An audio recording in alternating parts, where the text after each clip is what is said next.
First off, I just want to mention my name's Owen Barnes. We're going to go through the Vandy recap. And I know I'm going to have a lot of people in the comments probably trying to clown Alabama and clown us for losing, and rightfully so. For anybody that thinks that I came into this game assuming that Alabama was just going to dominate Vandy, go watch my preview. Because if you remember when I spoke on last Wednesday and talked about this game, there were two things that I mentioned. And it was that Vandy runs an option style offense that was very difficult to defend on short week's notice, right? On a week's notice when they have 2 weeks to prepare. And that Diego Pavia is that guy, right? Most people knew him from the New Mexico State win over Auburn, but like Pavia is that guy. And he was who you had to pay attention to, right? I specifically mentioned that if you looked at the wins and losses for Vanderbilt, when Pavia ran more than he threw or equal, right, the same number of rushing attempts as passing attempts, or had more rushing attempts than passing attempts, Vanderbilt typically won the game, right? The way their style works is they want the ball in his hands, they want him making decisions, but typically if he's running the ball more than he's throwing, Vanderbilt is more successful. Partially because they're not behind, they're not having to throw it as much. Just all in all, the team works better when they're able to run first. And if you look at the stats in this game, that's exactly what happened. Pavia made every play that he needed to make. He made all the correct decisions. He did not allow the Alabama defense to get off the field on third downs. And he was the difference maker in this game. If we pull up the stats, his direct stats, he had 16 for 20 passing, perfect, 80%, 252 and 2 touchdowns. And he rushed 20 times. So 20 rushing attempts, 20 passing attempts. Perfectly in line with kind of what I expected if Alabama was going to not have success in this game. I thought that a key to this game was you had to be able to get off the field. So I want to talk about what all went wrong. I think personally it started with a lack of eye discipline, on the defense, right? Anybody that tells you Milroe is the difference in this game just looked at the box score, and I know that for certain, right? If somebody just looks at the box score, you see Milroe's fumble and his interception, and you think Milroe is the difference in this game. He was not, right? The difference in this game was your defense was not able to get off the field on third downs. Your defense did not know how to play an option team. They did not know who the dive man, the pitch man, and the quarterback. They did not know who had those responsibilities, right? That's the keys of playing an option offense. You have to know who has the responsibility for dive, pitch, and quarterback. And at any given moment, I'm not confident that Alabama's defenders could have told you who has who. And it showed on the field, right? It showed on the plays. You would see Vanderbilt running free for somebody, and it wasn't even any sort of trickeration, right? It wasn't even fantastically blocked, but just clearly defenders had their eyes, really lack of eye discipline, really lack of assignment football, and they lost who their man was. You saw the shovel pass, right? All of these things when you're playing an option team are things that you have to, the shovel pass when it originally happened, long third down, cool, maybe they get you the first time. That has to be something you make an adjustment on, right? Hey, we see this formation, we see this, we have to know who has that person. And it just really seemed that, did Alabama make a few changes? It felt like they made slight changes. I really think that they, at minimum, made changes to their cleats. I thought the players were sliding around a little bit in the first half. You saw it with Jalen. You saw it with Ryan. You saw it with some defenders. I thought that the turf was giving them some issues in the first half. In the second half, people seemed a little bit more secure in their footing. So I thought at a minimum that may have changed, or something changed in terms of the field and how they were prepping their cleats. And then in the second half, I also felt like it was a tiny bit better, at least in that first drive. However, it just overall did not feel like Alabama made the changes that you clearly had to make when they saw how Vandy was attacking them, right? Full credit to Vandy. They out-executed Alabama in this game. It was very clear with that, right? When you look at the calls that Vanderbilt made, again, third and long, they go with the shovel pass, perfect play call, right? They end up getting, 25 yards, 30 yards. The deep ball that Pavia throws on fourth down to get the touchdown, awesome call, right? Alabama was not expecting that at all. Perfect throw by Pavia. If he underthrows it at all, Alabama's got a defender there. He puts it exactly where his guy can get to it. Perfect throw, perfect catch, touchdown, right? At the end of the day, Vanderbilt played better football than Alabama. It's that simple, right? This is not a situation where you had fluke plays. This is not a situation where, somebody, did something trickeration. People may want to get mad at the referees. This was not a referee game. Were there potential misses? Sure.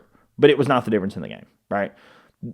Honestly, if you're going to say that a penalty cost Alabama the game, the penalty that cost Alabama the game was the one that was the least subjective of anything that was called.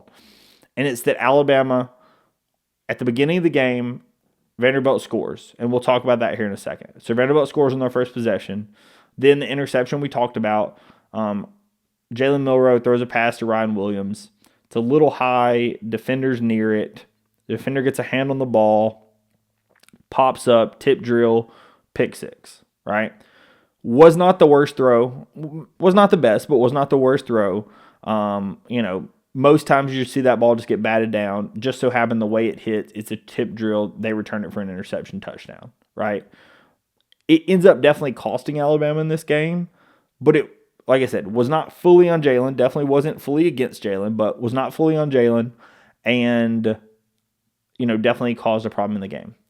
So then Alabama gets the ball back. They do score to make it 13-7. But then the next drive, Alabama is going to get off the field on third down, right? It's going to be a 7-play drive.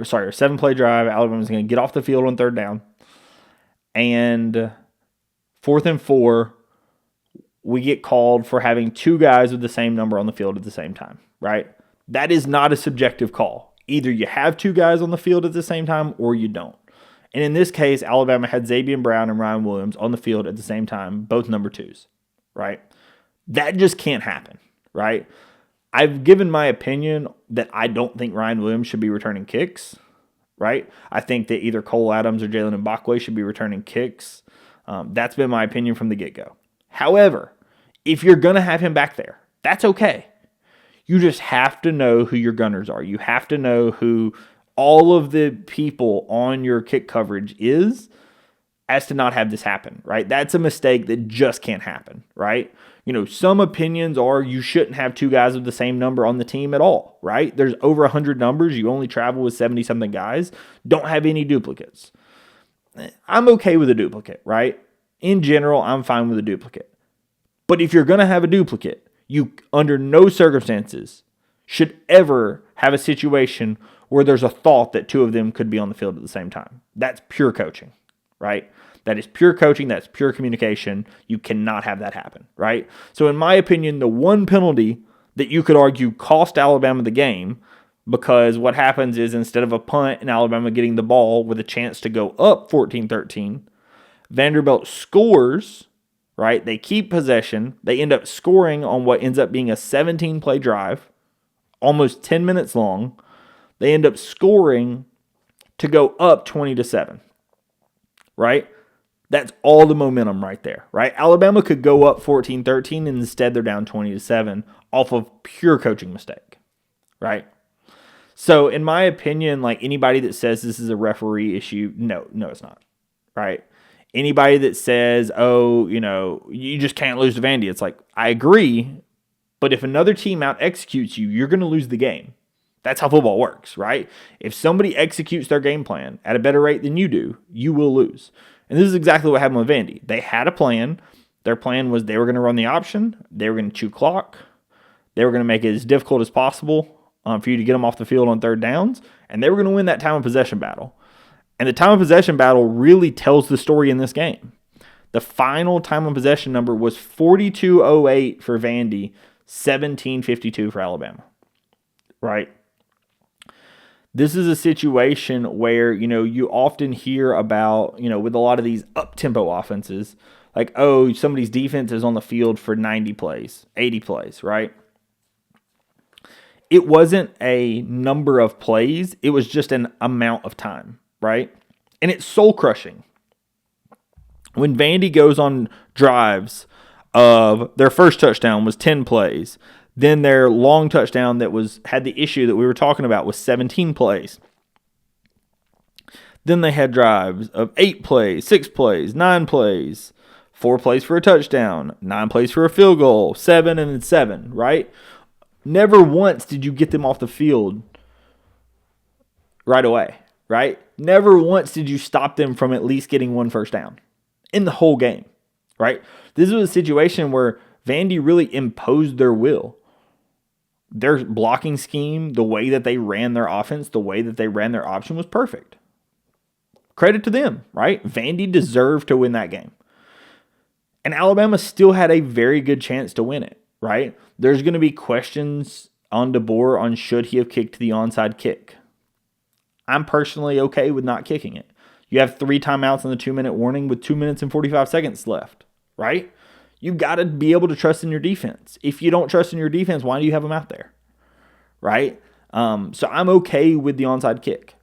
I'm a little confused why he doesn't go for 2 when we end up scoring to go up, to just cut the lead to 23 to 14. I'm a little confused by that one because the 2-point conversion does make it a 1-score game. So that one I definitely have questions about. But all in all, in my opinion, decisions like that are not what cost Alabama this game. All right, there is one decision that I definitely have some questions about. And it was brought up on Twitter. I think Joe Corona brought it up. There may have been some other people I saw on Twitter bring it up. And this is one that I do agree with questioning the decision. And it's, why did Alabama win the coin toss and elect to defer? Right? Against a team like Georgia, against a team like Tennessee, against teams where you think it may be a scoring contest, right? I'm okay with it. Right? I'm completely okay with saying, hey, I want ball in the second half. Right? I'm good with that. Because the way Kalen DeBoer is able to score quick, go into the 2-minute drill with the last few minutes of the first half, then get the ball at the beginning of the second half, I think that can really change the complexion of a game. So I'm okay with that. My problem is I knew Vandy was running the option coming into this game. Conceivably, DeBoer and Womack and the coaching staff knew Vandy was going to be running the option and ball control in this game, right? The assumption is they knew that, right? They prepared for this game. They know that. If you're facing a team that's going to run ball control and going to run the clock, I think that it would have done better for us to have your offense on the field first to try to get a lead. So now Vandy is playing from behind instead of them being able to play ball control from the jump. Because once they score that 7 points, then you end up getting the pick 6. Now they're up 13-0. They're playing ball control from the snap, right? They're never in a hurry. They're going to shorten the game as much as possible. And at the end of the day, that's what ends up costing Alabama. Alabama just doesn't get the ball back because Vandy runs out the clock. Let's say, you're a pessimist and you say, well, Alabama gets the ball first and we throw the pick 6 then. Okay. You're still only down 7-0. Right? At that point, you're still only down 7-0. You have a chance to get the ball back and tie it, right? I just really don't like the idea of kicking to a team that is going to try to run clock like that, right? In the first 2 possessions, Vandy Vandy has the ball. They ran 6 minutes and 14 seconds and 9 minutes and 50 seconds off the clock, right? They ran a whole quarter off the clock in 2 possessions. So it's a standpoint of Vandy. Like I said, we knew Vandy was going to do this, and you just have to get them off the field. And so I think that a way that you could pressure them to a degree is by taking the lead early. So I definitely question, why did we defer? I know in general deferring is something that Saban definitely preferred, and deferring most games makes sense. I just don't think in this one it did. So I do want to talk about the Malachi Moore piece. So a lot of stuff has been mentioned about Malachi Moore. Malachi Moore, when captain of this team, somebody that returned from the Saban team, was named a full season captain, had a temper tantrum, for lack of a better way to say it, because he cares for the team. In my opinion, it's going to be addressed, right? DeBoer, Womack, coaching staff will address this. And I think that anything more than that is kind of crazy, right? He definitely needs to understand that you have to hold your cool, right? If you're a captain of this team, the other players are looking to you. Whether they be players that were on the team last season, whether they be freshmen, whoever they are looking to you.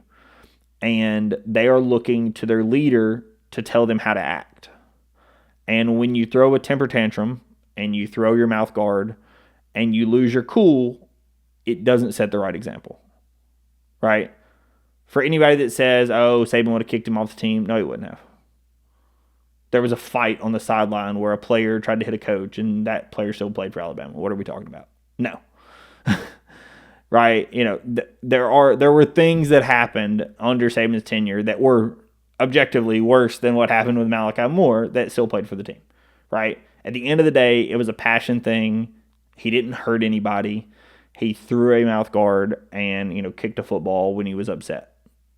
He let his emotion get the best of him. That's not removing from the team worthy. Anybody that says that doesn't know what they're talking about. It needs to be addressed, of course. That should be something that's handled internally, and then that should be it, right?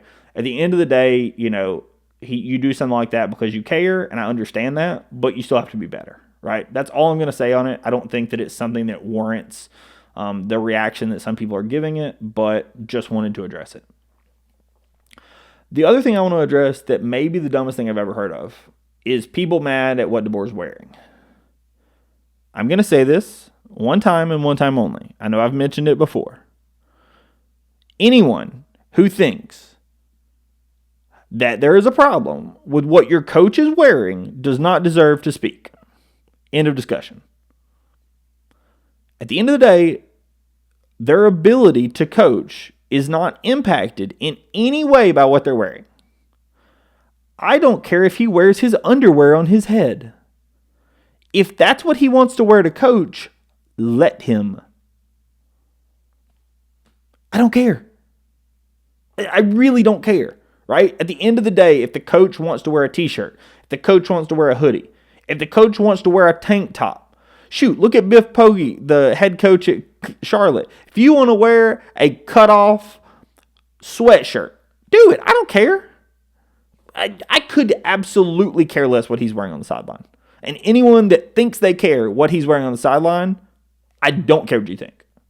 Because that is the most asinine comment that you could make is, oh, look at what Saban was wearing on the sideline versus look at what DeBoer's. Who cares?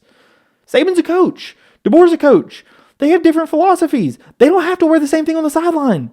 That doesn't mean anything. That doesn't mean absolutely anything, right? Coaches can wear whatever they want on the sideline. I have no problem. I do not care. And in my opinion, anyone that does shouldn't have an opinion. Because at the end of the day, he's the coach. If he wants to wear something, he can wear it. That's how that works. Right? Done. So, like I said, I definitely think that there's questions you can have for the coaching staff. Like, why weren't changes made, on the defensive line? Why weren't changes made to the people who had the pitch, dive, and quarterback in terms of the option game? Obviously, questions need to be asked about the special teams, and they were asked in the post game, and DeBoer owned it and said it was definitely their issue, right? There are questions you can ask about this coaching staff after this loss, and they absolutely should be, right? 100% you have questions you can ask. But in my opinion, two things that people are bringing up and blowing out of proportion, much larger than they should be, is DeBoer wearing a t-shirt. I do not care. That is not at all the most important thing in this game. And the Malachi Moore, right? I do think that it should be addressed. I agree with people on that standpoint. I do think that internally, something should be done about it, whether he has to speak to the team and, whatever, right? Players, Q Robinson even made a comment, right? At the end of the day, you're a leader on this team. And so absolutely something should be said, something should be done. But this is not a standpoint of somebody getting kicked off the team. What are we talking about? That's just not going to happen. It doesn't need to happen, and it shouldn't happen, right? The bright point about this that I do want to talk about is from an offensive standpoint, right? We talked about the defense. There definitely are issues. I think they started at the defensive line. I thought by and large the linebackers played a pretty good game. You had 12 tackles by Jahai Campbell, 10 tackles by Deontay Lawson. I think that because of the size of playing the 4-2-5, you may be, obviously if that's your base and that's what you play, then you have to commit to it. But I thought that the undersizedness and not having an extra linebacker out there hurt you a little bit in this game, just due to being able to get through blocks and how they played the option, right? But I'm sure somebody running a 4-2-5 that has your players fully ready and knowing who your pitch dive and quarterback are on every play and play full sound football probably can still stop Vanderbilt, right? You just have to play the football, right? At the end of the day, the coaches can only make the calls. If you don't make the plays, then it's not going to happen, right? So I'm sure, some people would argue, the 4-2-5 might have worked. Personally, I would have liked to have seen another linebacker on the field. I know it's not our base style, so I understand why we didn't. But personally, I definitely would have preferred to see that. The positive of this is got to be your offense. By and large, the offense looked very good yesterday. You had a couple of drives that ended up stalling out. One of them stalled out because that was the early drive that I mentioned where I thought there were some footing issues. Milroe slips, then we throw the ball to Ryan Williams. Ryan actually slips and ends up dropping the ball. He has it in his hands, goes to put it on his hip, drops the ball, which costs us that drive. And then you have the fumble, right? And the fumble was one that I feel like Milroe should have maybe sensed, but I understand why he didn't, right? It was your right tackle on a right-handed quarterback, so technically it's not his blind side. But what happened is Milroe started his progression on the left side, and basically immediately at the snap, Elijah Pritchett got mauled. And the defender ran free straight at Jalen. And it wasn't a situation where Pritchett really even slowed him up at all. And because of that, I think it got onto Jalen faster than he thought was even possible, right? Even if Pritchett gets beat, it's typically never that fast, right? When your tackles get beat, it's typically not in a snap of a finger. And that's what happened on that play. The defender runs straight up free, clean shot on Jalen. Jalen loses the ball, right? Again, Jalen needs to hold on to the ball, but I understand what happens, right? I don't blame that one completely on Jalen. If I'm blaming it on somebody, it's going to be on Pritchett. On the interception, like I said, I think it's kind of a combo of definitely on Jalen, definitely on just a good play on defense because they batted up the ball into the air.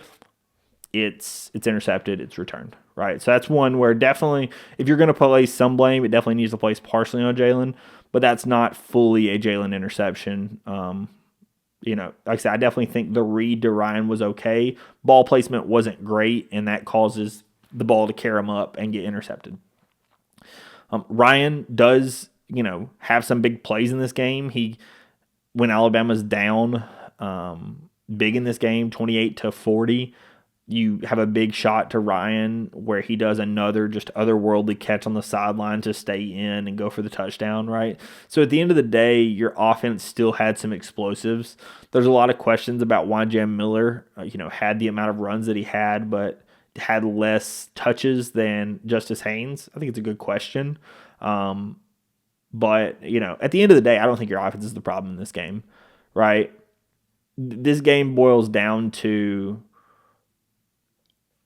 simply put, if you don't have two guys with the same number on punt coverage, you might win the game because that gives you the ball back. That also doesn't keep your defense on the field for a 17-play drive. That ends at a 5-play drive, not a 10-minute drive.